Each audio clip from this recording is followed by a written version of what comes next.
Hi பா, எல்லாம் எப்படி இருக்கீங்க? இன்றைக்கி நம்ம செரின் வீட்டு சாப்பாடில் ஒரு சம்மர் ரெசிபி தான் பண்ண போகிறோம். என்னென்னு பார்த்தீங்கன்னா கூழ் வந்து நம்ம ராகி மாவில் இன்ஸ்டண்ட்டாக கூழ் பண்ணி நம்ம சாப்பிட போகிறோம். இப்போ அதுக்கு நான் நம்ம கையில் இப்படி எடுத்திங்கன்னா இது போல் ஒரு கையில் நம்ம கையை எடுத்திங்கன்னா இப்படி ஒரு கை அளவுக்கு இருக்கணும். அந்த மாதிரி அரிசி எடுத்து மிக்ஸி ஜாரில் போட்டுக்கோங்க. இந்த அரிசியை நம்ம ஒன்றா ரெண்டாக அரைச்சி எடுத்துக்க போகிறோம். குருண அரிசி எப்போயுமே நம்ம வீட்டில் இருக்காது இல்லையா, அதனால் இந்த மாதிரி அரிசியை நம்ம ஒன்றா ரெண்டாக உடச்சி எடுத்துக்கலாம். பாருங்கள், அரிசி குருணை மாதிரி அரைச்சி எடுத்துட்டேன் பார்த்தீங்களா? இந்த மாதிரி அரைச்சிக்கோங்க. ஒவ்வொரு அரிசி முழுசாக இருக்கும், ஒவ்வொரு அரிசி நல்லா உடஞ்சிருக்கும். இந்த மாதிரி அரிசி எடுத்துகிட்டு அதை கொஞ்சம் தண்ணி ஊற்றி கழுவிட்டு நம்ம வேக வச்சுக்கலாம். இப்போ அரிசி வேக வைக்கிறதுக்கு ஒரு பாத்திரத்தில் தண்ணி ஊற்றி கொதிக்க வச்சுக்கலாம்.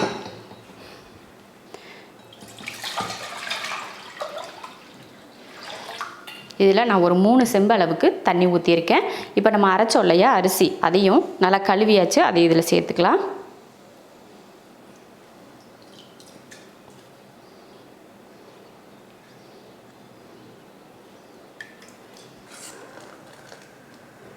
நல்லா கொதித்து வேகட்டும். இது கொதித்து வேகிறதுக்கு எப்படியும் 10லேருந்து 20 நிமிஷத்துக்குள்ளே ஆகும். அது வரைக்கும் வெந்துட்டுருக்கட்டும். அதுக்கப்புறம் எடுத்து பார்த்துக்கலாம். நம்ம அரைச்சி போட்ட அரிசி நல்லா வெந்துருச்சு பாருங்கள். ஒன்று பார்த்திங்கன்னா முழுசாக இருக்குது, ஒன்று குருணையாக வெந்திருக்கு பார்த்திங்களா? இந்த மாதிரி தான் இருக்கணும். இது வெந்துட்டுருக்கு பார்த்திங்கன்னா, நல்லா குலைவாகவே வெந்துட்டுருக்கு. இப்போ என்ன பண்ண போகிறோன்னா, நம்ம டீ குடிக்கிற டம்ளரில் 1 டம்ளர் அளவுக்கு நான் ராகி மாவு எடுத்திருக்கேன். அதை இப்படியே போட்டு நம்ம கலந்தோம்னா கட்டி கட்டியாக பிடிச்சிக்கும் இல்லையா? அதனால் நம்ம கலந்து ஊற்றிக்கலாம். ஒரு பாத்திரத்தில் இந்த மாவு சேர்த்துடலாம். கடையில் வாங்கின மாவு தான். இதில் கொஞ்சம் தண்ணி ஊற்றிடலாம். ரொம்ப வேணாம், ஒரு டம்ளர் அளவுக்கு தண்ணி ஊற்றிக்கோங்க. நம்ம மாவு கலக்கிறதுக்காக மட்டும்தான். இட்லி மாவு தோசை மாவுலாம் கலப்போம் இல்லையா, அந்த மாதிரி பக்குவத்தில் நல்லா கட்டி இல்லாமல் கலந்து எடுத்துக்கோங்க. அப்போ தான் நம்ம ஊற்றிட்டு கிண்டி விடுறப்போ உங்களுக்கு ஈஸியாக இருக்கும். நீங்கள் களியெல்லாம் செஞ்சிங்கன்னா கூட இதே போல் மாவு கரைச்சிட்டு நீங்கள் களி செஞ்சிங்கன்னா உங்களுக்கு ரொம்ப ஈஸியான வேலை. வெறும் மாவை போட்டு நமக்கு கிளறினோம்னா நல்ல பக்குவம் நமக்கு கிடைக்காது. அதனால் இந்த மாதிரி தண்ணி ஊற்றி நல்லா கட்டி இல்லாமல் கலந்துட்டு அதுக்கப்புறம் களி செஞ்சாலும் சரி, கூழ் செஞ்சாலும் சரி, அது போல் செஞ்சுக்கோங்க. பாருங்கள், கட்டி இல்லாமல் இந்த மாதிரி கலந்தாச்சு. இப்போ அரிசி வேக வச்சுருக்கோம் இல்லையா, அதில் இதை ஊற்றி கலந்துக்கலாம். நல்லா கொதிச்சுட்டு பாருங்கள். இப்போ சிம்மில் வச்சிடலாம்.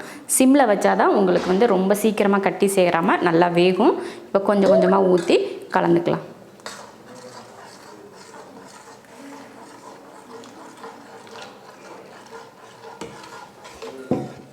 அடுத்து உப்பு சேர்த்துடலாம். தேவையான அளவுக்கு உப்பு சேர்த்து கலந்துருவோம். ஒரு 10 நிமிஷம் கிட்ட வேக வச்சுக்கலாம். இதுக்கப்புறம் நம்ம இதில் எதுவுமே சேர்க்க தேவையில்லை. உப்பு சேர்த்தாச்சு. நம்ம கலந்து விடுங்க, இல்லைன்னா அடி பிடிச்சிக்கும். அடி பிடிக்காத அளவுக்கு கலந்து விட்டுட்டேவும் நல்லா கட்டியாகி வரும் பார்த்திங்களா? அந்த மாதிரி ஸ்டேஜில் இறக்கிக்கலாம். அதுக்கு ஒரு 10 நிமிஷம் கிட்ட ஆகும். அதுபோல் அடிக்கடி கிண்டி விட்டுட்டே இருங்க, இல்லைன்னா அடி பிடிச்சிரும். 10 நிமிஷமாக நம்ம கூழ் காய்ச்சிட்ருக்கோம். அப்பவும் பார்த்திங்கன்னா தண்ணியாக தான் இருக்குது. இன்னும் ஒரு 5 நிமிஷம் எக்ஸ்ட்ரா காய்ச்சிக்கலாம். அப்போ இன்னும் கொஞ்சம் கெட்டி சேர்ந்ததுக்கப்புறம் நம்ம ஆஃப் பண்ணிக்கலாம். 10 நிமிஷம் தாண்டி 15வது நிமிஷம் காய்ச்சிட்ருக்கோம். நல்லா கெட்டி சேர ஆரம்பிச்சிருச்சு. இப்படியே கிண்டிக்கிட்டே இருந்தோம்னா சூடில் அந்த சூட்டுக்கு ஒரு அந்த கிரேவி மாதிரி இருந்துக்கிட்டே தான் இருக்கும். ஆஃப் பண்ணிட்டோம்னா நல்லா களி மாதிரி ஆயிரும். அதனால் ரொம்ப நேரம்லாம் தேவையில்லை. மாவு வேகிறதுக்காக தான் ஒரு 10லேருந்து 15 நிமிஷம் வேக வச்சு கொஞ்சம் அந்த மாவு ஒன்று சேர்கிறதுக்காக இந்த மாதிரி காய்ச்சி எடுத்துக்கலாம். இப்போ நம்ம ஆஃப் பண்ணிக்கலாம். 10 நிமிஷத்தில் விட இப்போ 15வது நிமிஷத்தில் பாருங்கள் நல்லா ஓரளவுக்கு கெட்டி ஆயிடுச்சு பார்த்திங்களா? நம்ம ஆஃப் பண்ணி ஆற வச்சிட்டோம்னா கெட்டி சேர்ந்துடும். இப்போ அடுப்பை ஆஃப் பண்ணி விட்டுறலாம். அவ்வளோதான், அடுப்பை ஆஃப் பண்ணியாச்சு. ராகி கூழ் காய்ச்சியாச்சு. அடுப்பையும் ஆஃப் பண்ணியாச்சு. அது நல்லா ஆறட்டும். அதுக்கப்புறமா நம்ம எடுத்து கரைச்சிக்கலாம். இது கரைக்கிறதுக்கு நம்ம வெறும் தண்ணியில் கரைச்சி குடிக்கிறத விட தயிர் இருக்கு இல்லைங்களா, தயிர் மோர் இதில் கரைச்சி சாப்பிட்டா தான் அந்த புளிப்பு இருக்கிறதுக்கு நல்லாயிருக்கும். இந்த மாதிரி கூழெல்லாம் பார்த்திங்கன்னா நம்ம தயிர் ஊற்றி கலந்து குடித்தா தான் நல்லாயிருக்கும். தயிர் பிடிக்காதவங்க வெறும் தண்ணியில் மட்டும் கரைச்சி கூட நீங்கள் குடிச்சிக்கலாம். ஆனால் முக்கியமாக என்னென்னா தயிர் மோர் 2ல் எதுனா ஒன்றில் நம்ம கரைச்சி குடித்தா தான் சூப்பராக இருக்கும் டேஸ்ட். ஏன்னா அந்த புளிப்போடு இருக்கும் இல்லையா, அதனால் நல்லாயிருக்கும். கிராமத்து சைடெலாம் பார்த்திங்கன்னா முதல் நாளே மாவை கரைச்சி புளிக்க வச்சுருவாங்க. புளிக்க வச்சுட்டு அதுக்கப்புறம் தான் காய்ச்சுவாங்க.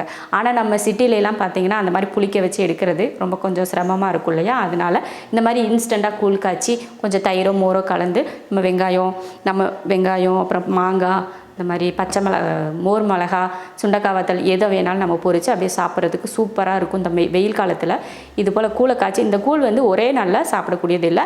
இதை ஆற வச்சு தண்ணி ஊற்றி வச்சிட்டிங்கன்னா நாளைக்கு கூட நீங்கள் சாப்பிட்லாம். அந்த மாதிரி ரொம்ப சூப்பராக இருக்கும். இது உடனே சாப்பிட்லாம் அப்படின்லாம் கிடையாது. இதை வச்சுருந்து நீங்கள் 2 நாள் கூட தண்ணி ஊற்றி வச்சுருங்க, அப்படியே வச்சிடாதீங்க. தண்ணி ஊற்றி வச்சுருந்தீங்கன்னா 2 நாளைக்கு கூட நீங்கள் கரைச்சி குடிக்கலாம். அவ்வளோ சூப்பராக இருக்கும். அதே போல் நீங்கள் கம்பங்கூழ் காய்ச்சிறீங்கன்னா கம்போட மாவு வாங்கிக்கோங்க, கடையில் கிடைக்கும். வாங்கிட்டு இதே மெத்தடில் நீங்கள் செய்யுங்க. ரொம்ப ஈஸியான மெத்தட் இந்த கூழ் காய்ச்சிறது. இதே போல் தான் அந்த கம்பு கூழ் காய்ச்சிறது, அதையும் காய்ச்சிக்கலாம் நீங்கள் இதே போல். இப்போ நம்ம வந்து இது ஆறுறதுக்குள்ளே என்ன பண்ணால் மாங்காய் வந்து நான் ஒரு மாங்காய் கட் பண்ணி வச்சுருக்கேன். ஏன்னா கூழுனாலே பார்த்தீங்கன்னா மாங்காயில் மிளகாத்தூள் போட்டு சாப்பிட்றது எல்லாருக்குமே பிடிக்கும். அதனால் மாங்காய் எடுத்திருக்கேன். அப்புறம் கொஞ்சம் மோர் மிளகாயும் கொஞ்சம் சுண்டைக்காய் வத்தலும் எடுத்திருக்கேன். அப்புறம் கூழ் கூட சேர்த்து கூழ் கரைப்போம் இல்லையா, அது கூட போட்டு வெங்காயத்தை அது கூட கலந்துக்கிட்டோம்னா அப்போ நம்ம குடிக்கிறப்ப அந்த வெங்காயம் கடிப்படுறப்ப ரொம்ப சூப்பராக இருக்கும். அதுக்காக வெங்காயமும் கொஞ்சம் கட் பண்ணி எடுத்து வச்சுருக்கேன். கூழ் ஆறட்டும், அதுக்குள்ளே இதெல்லாம் நம்ம வறுத்து எடுத்து வச்சுக்கலாம். சுண்டைக்காய் வத்தலும் மோர் மிளகாயும் உங்களுக்கு எந்த அளவுக்கு தேவையோ அந்த அளவுக்கு எடுத்துக்கோங்க. அதே போல் தான் மாங்காயும் உங்கள் விருப்பம். ஒரு மாங்காய் எடுத்துக்கோங்க. மாங்காய் வந்து வேஸ்ட் ஆகாது. உப்பு மிளகாய் போட்டு சாப்பிட்டோம்னாலே வெறுவாயிலே சாப்பிட்ருவாங்க. அதனால் நான் ஒரு மாங்காய் எடுத்திருக்கேன். எண்ணெய் ஊற்றிக்கலாம். மோர் மிளகாயும் வத்தல் பொரிச்சு எடுக்கிறதுக்கு. முதல்ல மிளகாய் வறுத்துக்கலாம்.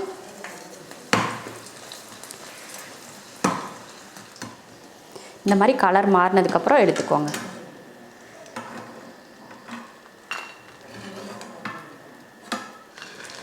அடுத்து சுண்டைக்காய் வத்தல். இந்த மாதிரி மிளகாய் வத்தலெல்லாம் பொரித்து வச்சிட்டோம்னா வீணாகாது. நாளைக்கு கூட சாப்பிட்லாம். டப்பாவில் போட்டு மூடி வச்சிட்டிங்கன்னா அந்த நமுத்தெல்லாம் போகாது, நல்லாயிருக்கும். அதனால் கொஞ்சம் எடுத்து வச்சிட்டிங்கன்னா நாளைக்கு கூட நீங்கள் கூழ் செய்கிறதுக்கோ இல்லை தயிர் சாதம் சாப்பிட்றதுக்கு இந்த மாதிரியெல்லாம் யூஸ் பண்ணிக்கலாம்.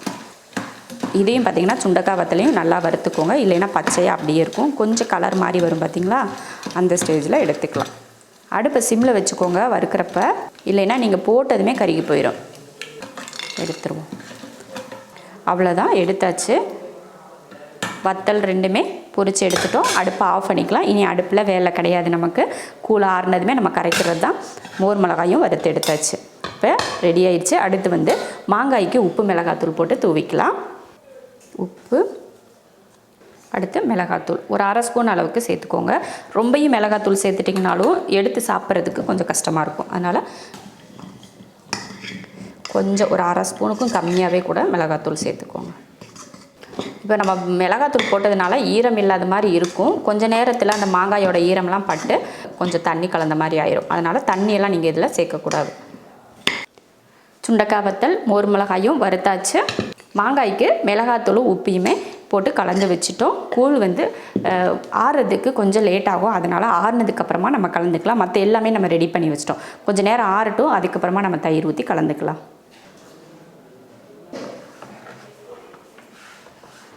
கூழ் காய்ச்சி 1 மணி நேரத்துக்கு மேலேயே ஆயிடுச்சு. இப்போ நல்லா சில்லுன்னு ஆறிடுச்சு. இப்போ நம்ம எடுத்து கரைச்சிக்கலாம். தயிர் ஊற்றி தான் நம்ம கரைக்க போகிறோம். நமக்கு எவ்வளோ தேவையோ அந்தளவுக்கு எடுத்துக்கலாம். நான் வந்து ஒரு 4 பேருக்கு தேவையான அளவுக்கு எடுத்து கரைச்சிக்கிறேன். பாருங்கள், அப்படியே ஆடை கட்டிடுச்சு பார்த்திங்களா. கூழ் பார்த்திங்கன்னா நல்லா ஆறி இருக்குது. இப்போ நம்ம எடுத்துக்கலாம். இன்னும் கூட கொஞ்சம் லைட்டாக அடியில் வந்து சூடு இருக்க தான் செய்யுது.